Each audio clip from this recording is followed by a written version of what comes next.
기와 교장의 거꾸로 지우학 교실 시작합니다. 오늘의 배움 주제는 다음과 같습니다.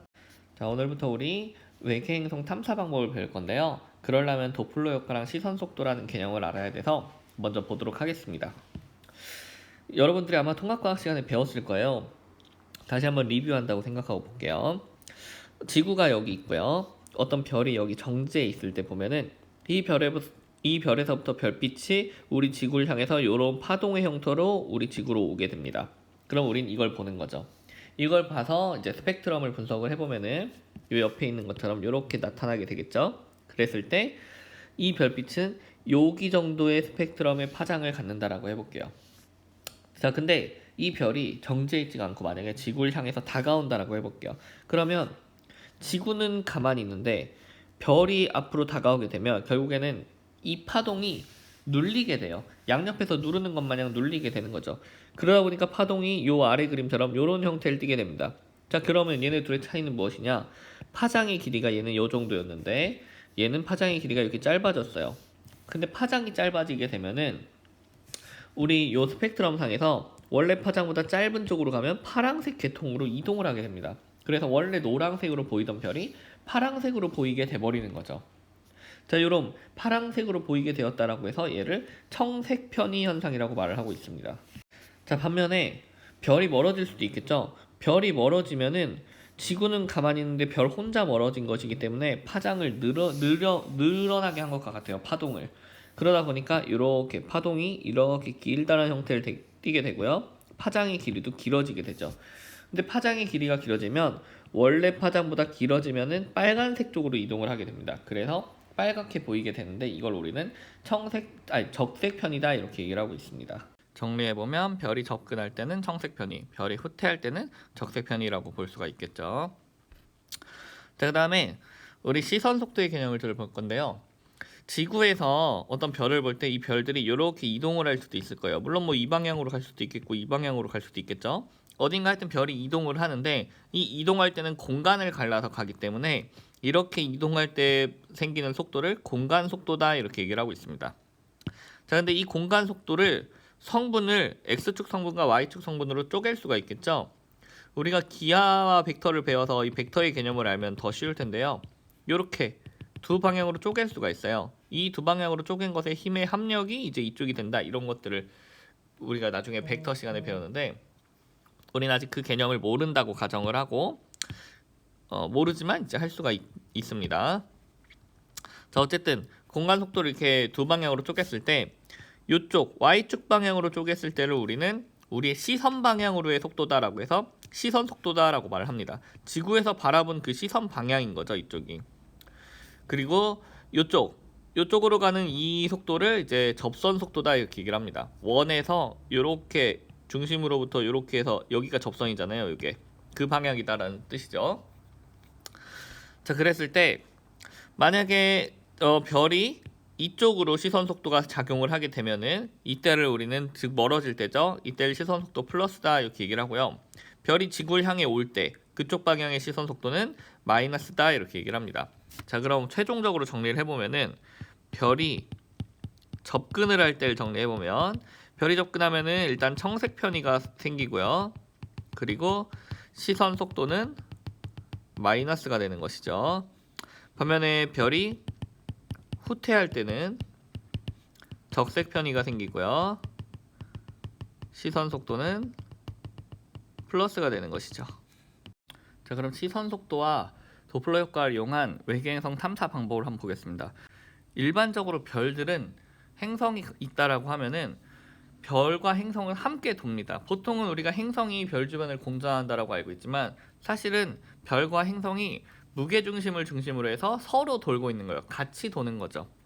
자, 그런다라고 해보면은 여기 그림을 보면요. 여기가 지금 질량 중심이라 돼 있죠. 그럼 여기를 중심으로 별도 이렇게 돌고 있고요. 여기를 중심으로 행성도 이렇게 돌고 있는 거예요. 이때 같이 도는데 항상 별과 행성은 무게중심을 중심으로 해서 똑같이 돌아요.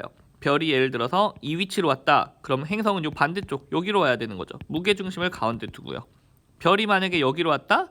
다른 색으로 해볼게요. 별이 만약에 여기로 왔다. 그럼 행성은 이 반대쪽에 무게중심을 가운데 두고 반대쪽으로 와야 합니다. 항상 같이 돌아야 돼요. 이렇게. 다만 우리가 별이 도는 걸 못 느끼는 이유는 무게중심 자체가 거의 별에 치우쳐져 있어서 사실상 별은 안 도는 것처럼 보이기 때문인 거죠. 자, 그러면은 어쨌든 별은 돈다는 거예요. 정확히는. 자, 그럼 지금 첫 번째 그림처럼 있다라고 했을 때 지구에서 이제 바라본다라고 해볼게요. 지구에서 이 별을 보고 있어요.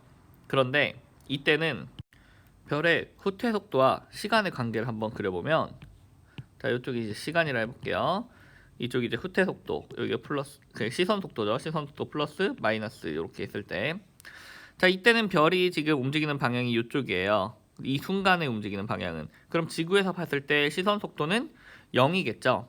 자, 시선 속도를 찍어보면 여기 0일 겁니다.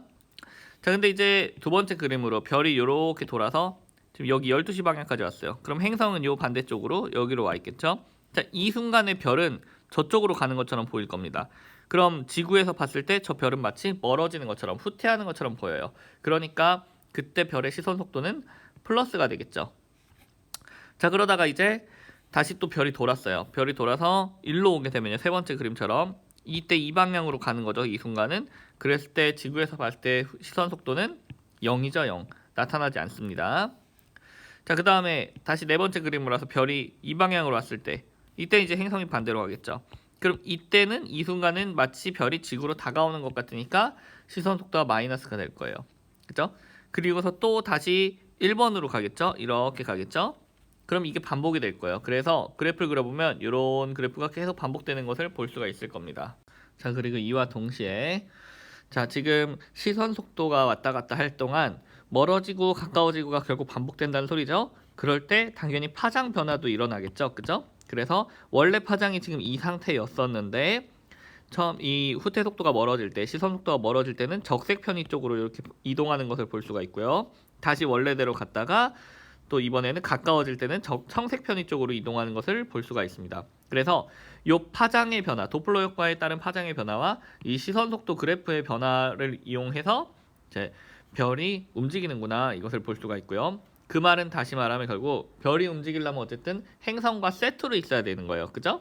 그 말은 이렇게 나타나는 이런 움직임을 보이는 별의 주변에는 당연히 외계 행성이 있겠구나라는 것을 우리가 알 수 있습니다. 이렇게 해서 외계 행성의 존재를 찾아내는 거예요. 자, 그러면 약간 특징을 좀 정리를 해보면요. 지금 시선 속도의 요 변화 주기가 있겠죠. 요 주기, 요 파장의 요 마루부터 마루까지 요 한 파장이 결국에는 얘가 별이 한 바퀴 돈 거예요. 그죠? 그러니까 즉 이것이 바로 공전 주기가 된다라는 것이 이제 첫 번째 특징이고요. 자, 두 번째 특징으로 이렇게 시선 속도와 이런 것들이 생기는 이유는 별과 행성이 서로 중력으로 잡아당겨서 생기는 거예요. 그러니까 중력으로 잡아당기니까 뱅글뱅글 도는 거죠. 즉 얘네들은 중력의 영향을 받습니다. 만류인력 F는 R제곱분의 GMM이라는 만류인력 공식이 있어요. 즉 중력은 둘 사이의 거리에는 반비례하고 둘 사이의 질량에는 비례한다라는 겁니다. G는 만류인력 상수고요. 자, 그럼 이 식에 따르면은 중력이 커지면은 얘가 더 빨리빨리 뱅글뱅글 돌 건데, 중력이 커지려면 어떻게 해야 되냐? 바로 외계 행성의 질량이 커지거나 또는 둘 사이의 행성의 공전 궤도 장반경이, 공전 궤도 장반경이라고 하는 것은 요 별과 행성 사이의 거리를 얘기하는 거예요. 요 장반경이 짧아지거나 둘 중 하나면 되겠죠. 즉 시선 속도가 너무 빠르다 또는 파장 주기가 너무 짧다, 그렇게 된다는 것은 얘가 빨리빨리 돈다라는 것이고, 그런 경우에는 외계 행성의 질량이 클 거다 또는 외계 행성이 그 별에 가까이 있을 거다, 이런 것을 추정할 수가 있다라는 거죠. 자, 다음 식현상을 이용한 외계 행성 탐사 방법 보겠습니다. 자, 어떤 별이 행성하고 같이 세트로 있다면 그 행성이 별의 앞을 지나갈 때 그 별의 밝기를 가려버릴 수도 있어요. 그런 현상들이 식현상이죠. 자, 그러면 이 별의 밝기가 변했다? 그럼 외계 행성이 존재하는구나, 이렇게 생각할 수 있다는 논리로 시작을 합니다. 자, 한번 봐볼게요. 자, 이 그림과 같이 중심별이 있고 그 주변에 행성이 이렇게 공전을 하고 있다라고 해볼게요. 지구는 여기 있어요. 여기 이쪽에서 쳐다보고 있는 거예요. 이쪽에서 쳐다봤을 때 그 별의 밝기가 어떻게 변하는지를 한번 시간에 따른 광도의 변화량을 측정을 해본 겁니다. 자, 근데 행성이 이쪽에 있을 때, 이쪽에 있을 때는 보니까 광도가 이렇게 돼 있어요. 광도가 높죠? 밝죠? 그것은 이 별의 밝기를 온전히 다 받을 수 있기 때문에 밝은 거죠. 자, 그러다가 행성이 별에 여기 딱 들어오는 순간, 여기 딱 들어오는 순간 지구에서 봤을 때는 이 행성이 별을 가려버리죠. 그럼 별의 밝기가 줄어들 거예요. 그래서 별의 밝기가 줄어들기 시작을 합니다. 자, 그러다가 이 행성이 별의 앞으로 왔을 때, 완전히 앞으로 오면 이제 최대로 가릴 수 있는 만큼을 가린 거예요. 여기는 진입하는 중이니까 부분을 가린 거고, 여기는 이제 행성 전체 면적만큼 별을 가려버린 거죠. 자, 그렇게 되니까 별의 밝기가 최소가 돼요. 최소가 된 상태로 언제까지냐? 이렇게 지나가는 내내 최소죠. 이렇게 되다가 이 행성이 이 별을 나오는 순간, 그 나오는 순간부터 다시 별의 밝기는 밝아지기 시작을 하고, 완전히 나오면 그때 최대 밝기로 돌아오죠. 그래서 이렇게 가면 다시 쭉 최대 밝기를 가질 거예요. 가리는 게 없으니까. 자, 근데 이렇게 가다가 다시 이렇게 그래프가 나온다라고 한다면, 자, 이랬을 때 여기는 다시 가려지기 시작하는 거죠. 즉 얘가 한 바퀴 뺑글 돌아서 다시 온 거예요. 자, 그럼 여기부터 여기까지, 즉 행성의 밝기가, 별의 밝기가 줄어들기 시작하는 지점부터 다시 줄어들기 시작하는 지점까지, 여기까지가 결국에는 이 행성의 공전 주기가 되겠습니다. 그쵸? 한 바퀴 돌아온 거니까요. 자, 그래서 좀 정리해보면 이 식현상을 이용한 외계 행성 탐사는 첫째로 특징을 정리해보면, 일단 기본적으로 공전 궤도면이 우리 시선 방향과 나란해야 한다는 특징이 있습니다. 자, 이게 무슨 말이냐? 우리가 이쪽을 쳐다보고 있어야 돼요. 만약에 우리가 지구에서 위를 쳐다보고 있다면 이렇게 보이겠죠. 별이 있는데 행성이 이렇게 돌고 있는 걸로 위에서 보면 이렇게 보일 거예요. 이렇게 보이면 식현상이 안 일어나요. 그죠? 같은 방향에서 바라봐야 한다라는 거죠. 그 말입니다. 그 다음 두 번째로, 결국엔 이 중심별의 밝기 감도량은 뭐에 비례를 하죠? 바로 행성의 가림 면적, 즉 행성의 크기, 면적에 비례를 하게 되어 있습니다. 그죠? 그럼 행성의 면적은 결국 행성의 반지름의 제곱에 비례를 하겠죠. 그죠? 요것은 결국에는 행성의 반지름의 제곱에 비례를 한다는 뜻이고요. 그 말은 다시 한번 말하면 행성이 크면 클수록 요게 잘 보인다는 뜻이에요. 이 현상이. 그러니까 행성이 크면 클수록 이 식현상을 이용해서 찾기가 쉽겠다라는 얘기가 되겠죠. 그리고 이 식현상의 주기는 공전주기다. 요게 이제 세 번째 특징이었고요. 자, 선생님은 오늘 아침에 고로케를 먹고 왔습니다. 자, 그 다음은 또 행성을 찾는 방법 중 하나로 미세 중력 렌즈 현상을 이용하는 방법이 있습니다. 자, 이건 뭐냐면, 자, 일반적인 중력 렌즈라고 하는 게 뭐냐면요. 자, 여기 지금 그림처럼 A라는 별이 있어요. 그리고 여기 B라는 별도 있고요. 지구는 여기 있어요. 이 지구에서 저 A라는 별의 밝기를 측정을 해보면, 원래는 이 B라는 별이 없다고 한다면, 이게 없다라고 한다면 A에서부터 지구를 향해서 빛이 들어오겠죠? 요 밝기를 측정을 할 거예요. 근데 이 가운데 B라는 별이 있음으로 해서 어떤 일이 발생을 하냐? 원래 A라는 별에서 이렇게 일자로 빛이 들어와야 되는데, 이 B라는 별이 무거워가지고, 이 별이 무거우면 중력이 센데요. 중력이 세면 빛도 끌어당길 수가 있어요. 즉 A라는 별에서 빛이 이렇게 사방으로 퍼져 나가겠죠, 원래? 그랬을 때 우리는 이 한 가닥만 측정을 한 거였는데, 이 B라는 별이 있음으로 인해서 요쪽으로 향하는 이 빛이 중력에 의해 꺾여 버립니다. 이렇게. 그래서 우리 지구를 향하는 거예요.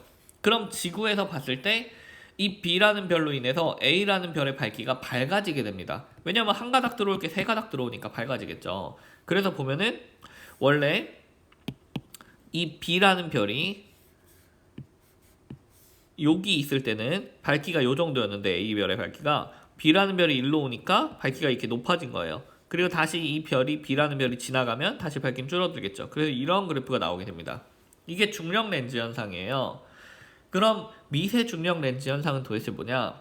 이거랑 똑같은데 지금 옆에 그림을 보면요, 이렇게 가다가 여기 살짝 뭔가 노이즈가 섞여 있어요. 아주 찔끔 이렇게 노이즈가. 그럼 이 노이즈는 도대체 어디서 온 것이냐? 이것은 바로 행성에 의한 중력 렌즈 현상을 섞어놓은 거다라는 거예요. 별만 혼자 있으면 그냥 이렇게 나올 건데, 그 별 주변에 행성이 있으면 이 행성의 중력에 의해서 살짝 꺾이는 빛이 있어서 중간에 조금 튀어나오는 빛이 생긴다라는 거죠. 이게 미세 중력 렌즈 현상입니다. 자, 이 미세 중력 렌즈 현상의 특징을 정리해보면요, 이 경우에는 공전 궤도면이, 행성의 공전 궤도면이 우리 지구에서 보는 시선 방향과 수직이어도 이 관측이 가능합니다. 아까 앞에서 봤던 식현상의 경우 반드시 나란해야 했지만 얘는 그러지 않아도 상관없어요. 왜냐하면 위에서 보든 옆에서 보든 어쨌든 이 가운데 별만 하나 있으면, 무거운 별이랑 행성만 있으면 어느 방향으로든 빛은 꺾이게 돼 있으니까요. 중력에 의해서. 그래서 시선 방향과 공전궤도면이 수직이어도 상관이 없더라 하는 그런 특징이 있고요. 그 다음에 이 미세중력 렌즈 현상은 당연히 질량이 크면은 더 관측이 유리하지만 질량이 작아도 얘는 관측이 유리합니다. 다른 거에 비해서 유리합니다. 왜냐? 아주 살짝의 노이즈만 찾으면 돼요. 이 노이즈. 아주 약한 노이즈만 발견해도 되니까 질량이 어느 정도 작아도 발견할 수가 있고요. 그 다음에 보통 공전궤도 장반경이 작아야 관측하기가 좋은데 얘는 공전궤도 장반경이 장반경이 커도 관측하는데 별 상관없습니다. 물론 작으면 더 좋겠죠. 근데 커더라도 행성이 별 주변을 넓게 돌더라도 얘는 아주 살짝의 노이즈만 찾으면 되기 때문에 전혀 무관하다라는 거죠. 자, 이제 마지막으로 외계행성 탐사 결과를 한번 보겠습니다. 지금 이렇게 탐사 결과가 나타났대요. 가로축에 보면 중심별까지의 거리고요. 요 세로축에 보면 행성의 질량입니다. 여기 1을 이제 목성의 질량을 1로 기준으로 잡았고요. 우리 지구와 태양 사이의 거리 1AU가 지금 여기에요, 기준이. 자, 그러면은 이런 그래프를 봤을 때 식현상으로 발견한 애들을 찍어놓고 도플러 효과로 발견한 거 찍어놓고 미세중력 렌즈 현상으로 발견한 거 찍어놓은 거예요. 자, 그럼 한번 해석을 한번 해볼게요. 자, 먼저 식현상으로 발견한 것부터 한번 봐볼게요. 식현상으로 발견한 게 지금 보면은 대부분 이쪽에 있어요. 그럼 선을 이렇게 그어보는 거예요. 그럼 결국에는 식현상으로 발견한 외계 행성들은 중심별까지의 거리, 행성과 중심별까지의 거리가 1보다 작은 경우, 즉 지구 태양 사이 거리보다 작은 경우예요. 즉 공전궤도 장반경이 작은 행성들은 식현상으로 우리가 많이 발견을 했다라는 거죠. 자, 그 다음에 도플러 효과와 시선 속도로 발견한 거 여기 있죠? 그러면 선을 한번 그려볼게요. 여기 이렇게 그려보면은 결국 여기서 할 수 있는 건 뭐냐? 이 시선 속도 변화로 찾은 애들은, 도플러 효과로 찾은 애들은 거의 질량이 큰 행성들이 많았더라 라는 게 되는 거죠. 자, 그 다음에 미세중력 렌즈로 찾은 애들, 여기 곳곳에 있어요. 이렇게 곳곳에 있는데 얘네들은 특징을 보면은 공전궤도 장반경이 크더라도, 그리고 행성의 질량이 작더라도 발견이 된다라는 것을 알 수 있습니다. 그래서 우리가 앞에서 배웠던 그 세 가지의 특징들을 지금 여기에서 다 발견을 할 수가 있죠. 자, 오늘 수업 여기서 마치겠습니다. 수고하셨습니다. 큐바.